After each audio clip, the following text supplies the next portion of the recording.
entertainment industry in Los Angeles for a long time. Yeah. Doing your own music videos or songwriting or extra work. Yeah.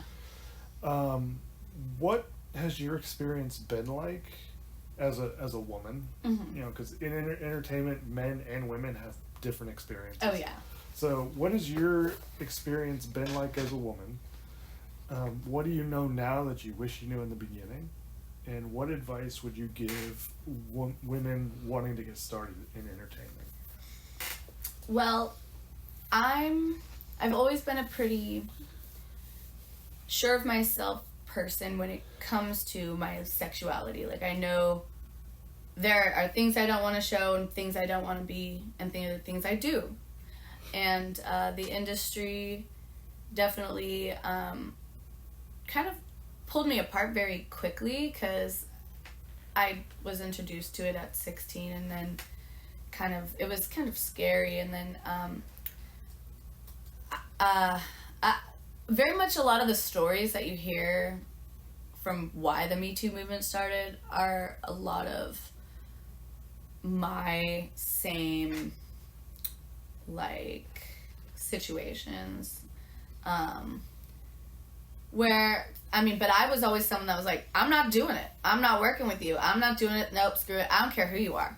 I've always been that person, which is probably why I'm not as far as I'd like to be, but I'm not gonna like put myself through PTSD. I have enough of it from my growing up to just so I can sing their songs or like whatever. I can go find somebody else to sing with. That's always kind of how I felt. I was kind of sad when my parents didn't let me sign the baby the label. It was for Babyface's label and Edmonds Entertainment, whatever.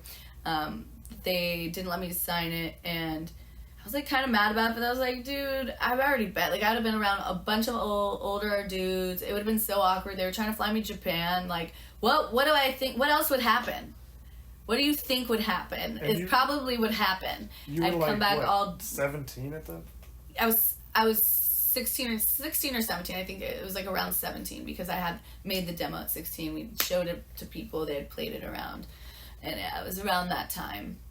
And I don't know. I wasn't even 18 yet. Like, I didn't feel. And then even when I just turned 18, I still felt 17. Like, back off. Like, let me wear my. Let me cover up. Relax. And then. Yeah, it was just, and I was like, why does it matter, dude? My voice is, it's about my voice. I understand the look.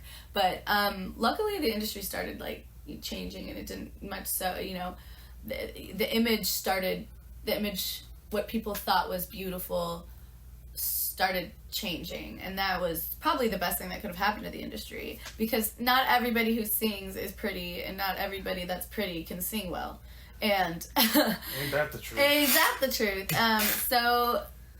Or skinny or whatever, or perfect, like we out here with mental illness. We out here with mental illness, so and the industry that it used to be, it didn't have room for any of that. You could not be mentally ill in that industry and survive. Yeah, clearly. Look at Britney Spears. My girl. But yeah, or a lot of them. So, I have advice for any young female or artist in general, because it's not just about females, but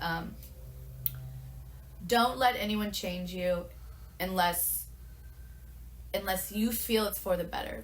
Stick to your gut. Like, listen to your gut. That's probably the best thing I can say. If it doesn't feel right, it's probably not right. And that's it. And it's about making music. It's not about taking your clothes off. You can sing with your clothes on and still sound beautiful. I'm going to turn that into a song. You can sing with your clothes on. Yeah, or whatever. If you want to be naked, that's fine too. But... just do what you want to do. I know there's a lot of people out there that are like, no, I'm gonna do it my way, and it's wrong, but whatever. Like, I feel like those people will eventually learn the right way if it is truly wrong. and I don't feel like sticking to your gut is wrong. So that would be my advice, and just go out there and do it. Make something up for yourself. Put your best foot forward, and yeehaw. Just kidding. Yeah, dude, like, it's depressing to see, like, I grew up in the 90s and the 2000s like you did, you know, and I was watching the cartoons, the Drake and Joshes, the Kenan and Kells, the Amanda Show, stuff like that, and it's, like, depressing to see like, what was actually going on, like, the stories you hear. Yeah, I still haven't watched that documentary that's out, but I'm like, I feel like it's gonna ruin my childhood. I won't say what it is, but I'm sure the listeners have seen it. But the great thing that I love about making music is that, like, you don't have to look a certain way. No. You don't have to, like, I always compare it to being a professional athlete. Like, when you try out to be a professional athlete, like, it's about your skill level. They have a way that you're supposed to look. Like, you're supposed to run a 40 a certain way. Yeah. You're supposed to be able to throw a football. Yeah. As long as you can meet those marks, it doesn't really... But, like, with music, it's different, and that's good. Like, I could be pink, purple, or orange, and, like, as long as I write a good song, that's all that matters. Right. And have the drive, like, you know. As long as you can make, and this is for any artist watching, I don't care if you got 500 followers, 5,000 followers, or 1 follower. As long as you can make, music that people relate to, and people vibe with, that's all that matters. Yeah. As long as you can get people to show up to your shows, whether it's 5, 10, or 100, you're doing fine. And it's fueling you in a positive way. Because if it's not, then probably stop doing it. and don't compare yourself to other people. Like, there's a lot of people out there that, like, have been doing it for decades and decades, and just because someone has the comparison, just because someone has 100,000 followers and you only have 2 or 3 or 5 doesn't mean that you're doing any worse than they are. Or that you're even any less talented. Just do your own thing, follow your own path, carve out your own niche, and you don't know what'll happen. Bam. You never know. Bam, bam. Well, Jessica, it's been wonderful spending time with you, and thank you for being a part of my music video that we just shot today. Whoop, whoop. Thank you. Of course, honey. Anytime.